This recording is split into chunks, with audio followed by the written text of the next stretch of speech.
Assalamualaikum warahmatullahi wabarakatuh. Om Swastiastu, nama budaya, salam kebajikan untuk kita semua. Kami dari kelompok 3 akan menjelaskan mengenai penyajian data. Sebelumnya, perkenalkan nama saya Farhan dengan NIM 64232049. Perkenalkan, nama saya Siska Simanjuntak dengan NIM 64231467. Perkenalkan, nama saya Dita Pramesti dengan NIM 64231739. Perkenalkan, nama saya Ineza Citra Aulia dengan NIM 64231441. Perkenalkan, nama saya Salma Natasha Putri dengan NIM 64231861. Perkenalkan, nama saya Putri Nur Halimah dengan NIM 64231820. Nah, kita masuk ke soal yang pertama, yaitu susunlah tabel distribusi frekuensi dari 40 data berikut. Lanjut.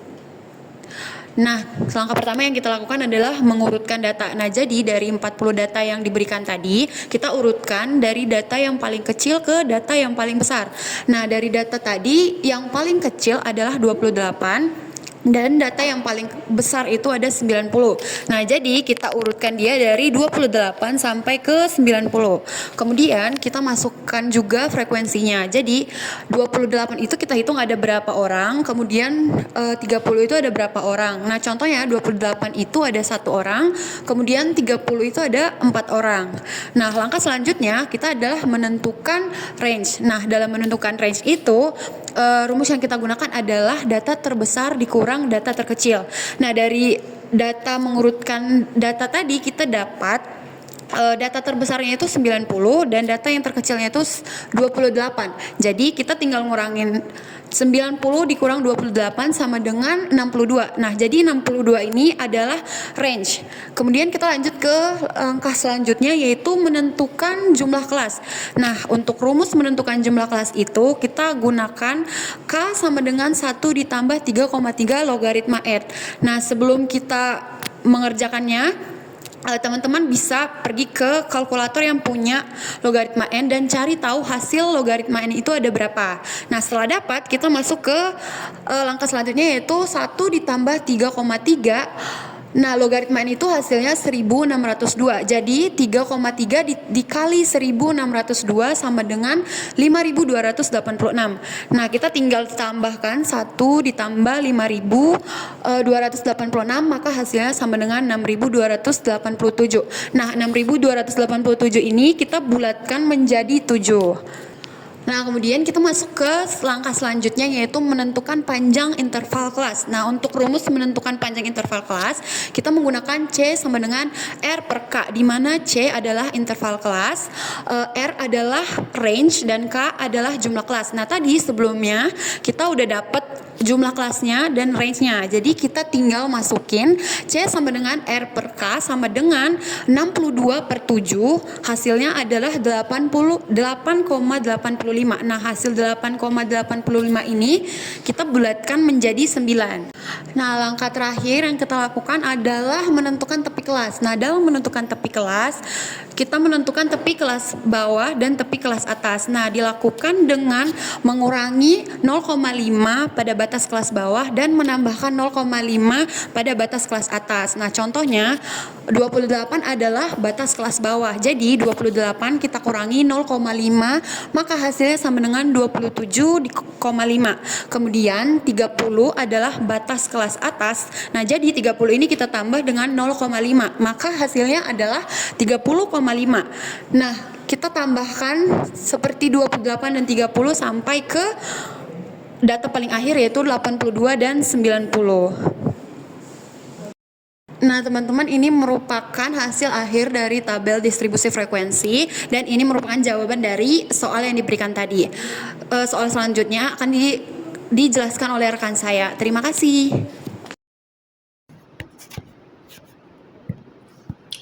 Selanjutnya, untuk penjelasan pembuatan diagram histogram dengan data di bawah ini. Untuk menentukan diagram histogram, kita perlu 4 indikasi, yaitu konsumsi beras, F atau jumlah kelas, batas nyata atas, dan batas nyata bawah. Untuk konsumsi beras, ini kita urutkan dari yang data terkecil hingga terbesar ke 2 kelompok, yaitu 28 sampai 30, 35 sampai 40, 42 sampai 45, 48 sampai 50, 55 sampai 58, 60 sampai 66, 70 sampai 75, 78 sampai 80, dan 82 sampai 90. Dan untuk menentukan frekuensi yaitu rumusnya 1 ditambah 3,3 log n. Dan untuk frekuensinya itu 5, 7, 6, 3, 2, 3, 6, 2, dan 6. Dan untuk batas nyata bawah ya ini dari konsumsi beras yang terbesar dijumlahkan dengan 0,5, dan untuk batas nyata bawahnya yaitu jumlah konsumsi beras yang terkecil dikurangkan dengan 0,5. Dan untuk batas nyata atasnya yaitu 30,5, 40,5, 45,5, 50,5, 58,5, 66,5, 75,5, 75,5, 80,5, dan 90,5. Dan untuk batas nyata bawahnya itu 27,5, 34,5, 41,5, 47,5, 54,5, 59,5, dan seterusnya. Dan untuk pembuatan diagram histogram untuk sumbu X-nya ini didapatkan dari batas nyata bawah, dan untuk sumbu Y-nya didapatkan dari frekuensi. Dan untuk batas nyata bawahnya untuk diagramnya yaitu 27,5, 34,5, 41,5, 47,5, 54,5, 59,5, 69,5, 77,5, dan 81,5. Untuk frekuensinya ini untuk 27,5 yaitu 5, 34,5 frekuensi 7, dan untuk 41,5 6, 47,53, 54,52, 59,53, 69,56, dan 77,52, dan yang terakhir 81,56. Dari histogram yang sudah kita buat, kita bisa melihat bahwa kelas 35 sampai 40 dan 82 sampai 90 memiliki frekuensi yang paling tinggi yaitu 6 sampai 7 data. Ini artinya sebagian besar data berada pada dua kelas ini. Dan untuk kelas 48 sampai 50, 58 sampai 60, dan 78 sampai 80 memiliki frekuensi paling rendah yaitu hanya 2 data. Ini menunjukkan bahwa data pada kelas-kelas ini cenderung lebih jarang muncul.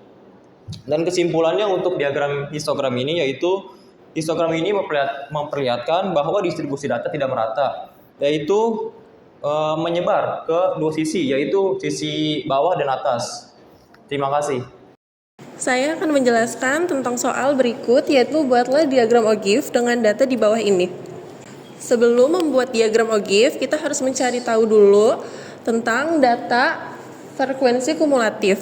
Data frekuensi kumulatif ini terdiri dari dua, yaitu frekuensi kumulatif kurang dari dan frekuensi kumulatif lebih dari. Dengan cara yaitu melihat tepi bawah kelas dan tepi atas kelas.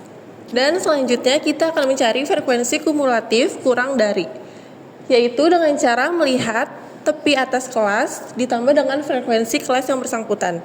Contohnya, di sini ada 28 sampai 30 dengan tepi kelas 27,5 sampai 50,5 dengan frekuensinya 5. Dan untuk frekuensi kumulatifnya itu ada 5 karena nilai yang kurang dari 30,5 itu cuman ada di 27,5 yaitu di data yang pertama.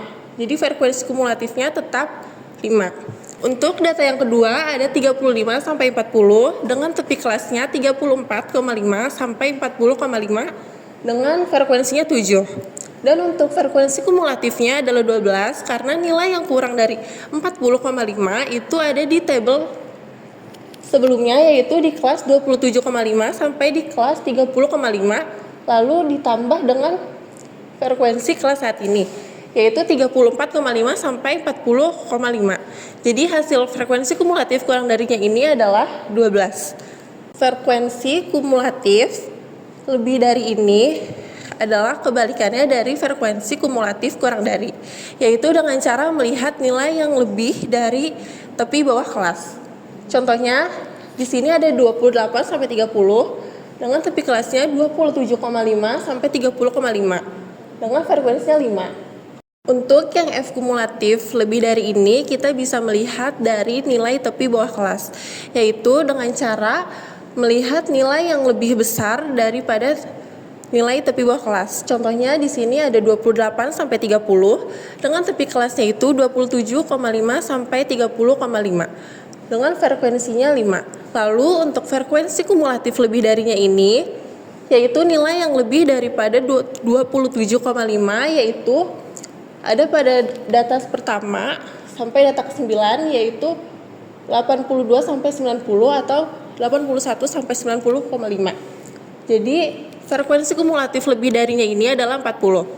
Kemudian data yang kedua ada 35 sampai 40 dengan tepi kelasnya 34,5 sampai 40,5 dengan frekuensinya 7.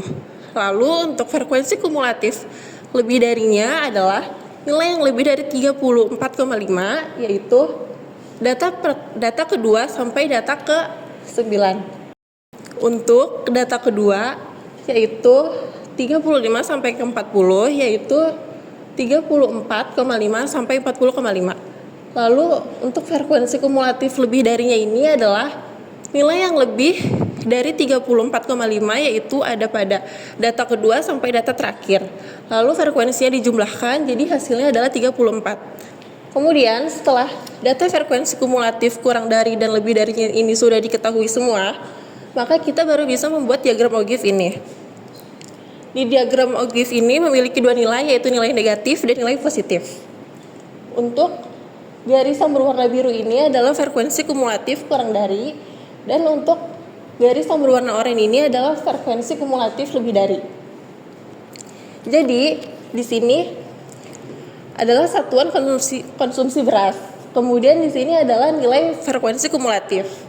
Jadi data yang pertama itu titik frekuensi kumulatif kurang darinya ada di angka 5, lalu frekuensi kumulatif lebih darinya ada di angka 40. Selanjutnya, data kedua, titik frekuensi kumulatif kurang darinya ini ada di 12, lalu untuk titik frekuensi lebih darinya ini ada di 34. Lalu untuk data yang ketiga, titik frekuensi kurang darinya ini ada di 18, lalu untuk frekuensi lebih darinya ada di 32. Dan begitu seterusnya. Kemudian untuk garis frekuensi yang lebih dari ini bernilai negatif karena titik pertama sampai titik 9 itu dia terus menurun, jadi hasilnya negatif. Sedangkan untuk frekuensi kumulatif kurang dari dia bernilai positif karena titik garisnya dari data pertama sampai data ke-9 itu terus menaik.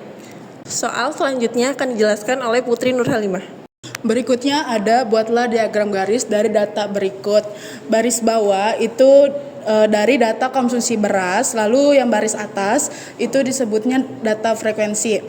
Lalu ada yang pertama itu dari data konsumsi beras 28 frekuensinya 1, lalu 30 itu frekuensinya 4, lalu ada 35 itu frekuensinya 2, lalu ada 40 itu frekuensinya 5, lalu ada 42 itu frekuensinya 2, lalu ada 45 itu frekuensinya 4, lalu ada 48 itu frekuensinya 1, ada 50 frekuensinya 2, lalu ada 55 sama 58 itu frekuensinya 1, lalu ada 60 frekuensinya 2, lalu ada 66 itu frekuensinya 1, lalu ada 70 itu frekuensinya 5, lalu ada 75 sampai 82 itu frekuensinya 1, lalu ada 85 frekuensinya 2, dan yang terakhir data dari konsumsi beras satuan liter itu 90 frekuensinya 3.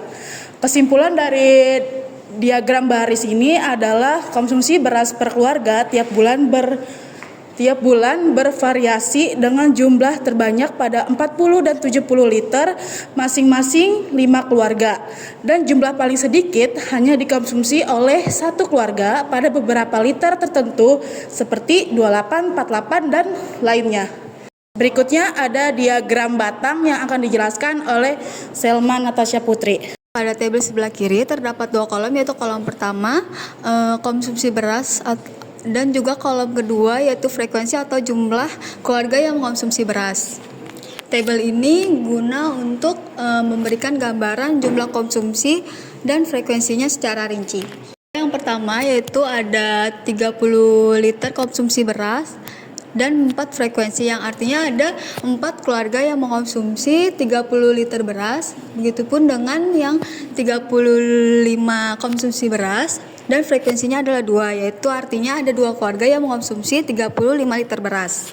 Selanjutnya diagram batang menunjukkan data yang sama dengan cara yang lebih visual. Contohnya pada batang keempat itu menunjukkan 40 konsumsi beras dengan tinggi frekuensinya adalah 5. Jadi artinya ada 5 keluarga yang mengkonsumsi 40 liter beras. Begitupun dengan batang yang kelima, yaitu menunjukkan konsumsi beras 42 liter dengan tinggi konsumsinya adalah 2.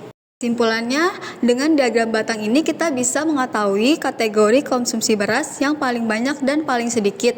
Ini juga memberikan informasi yang jelas dan mudah dipahami. Soal berikutnya, diagram lingkaran akan dijelaskan oleh Ineza. Baik, di sini saya akan menjawab soal yang terakhir, yaitu buatlah diagram lingkaran dengan data di bawah ini.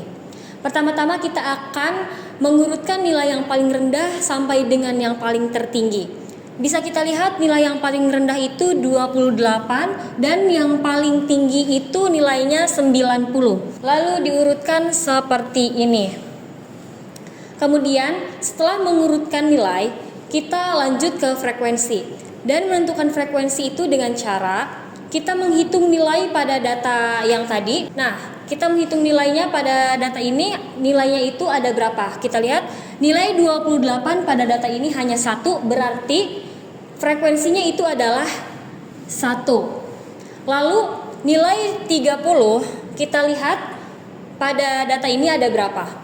1, 2, 3, dan 4. Lalu frekuensinya adalah 4. Perhitungannya seperti itu dan seterusnya. Kemudian setelah menentukan seluruh frekuensinya, kita total semua frekuensinya ada berapa? Dari data tersebut kita mendapatkan 40 frekuensi. Setelah mentotalkan seluruh frekuensi, kita lanjut ke sudut. Cara menghitung sudut itu dengan cara frekuensi dikali 360 derajat dibagi total frekuensi. Contohnya, frekuensi 1, yaitu frekuensi yang pertama, 1 dikali 360 dibagi total frekuensi yaitu 40 sama dengan 9. Berarti sudutnya adalah 9. Kemudian frekuensi 4. Frekuensi 4 dikali 360 dibagi 40 sama dengan 36, berarti sudutnya adalah 36 dan seterusnya perhitungannya seperti itu. Kemudian setelah menghitung semua sudut, kita jumlahkan semua sudut itu, kita jumlahkan lalu dapat berapa? Kalau misalnya kurang dari 360 atau lebih dari 360 jumlahnya, maka perhitungan kita salah dan kita harus menghitungnya kembali sampai dengan mendapatkan 360. Ketika kita sudah mendapatkan nilai 360 pada sudutnya, maka perhitungan kita sudah benar dan kita bisa membuat diagram lingkaran dengan perhitungan yang sudah kita hitung tadi. Terima kasih. Sekian dari kelompok 3, kurang lebihnya mohon maaf. Wassalamualaikum warahmatullahi wabarakatuh. Terima kasih.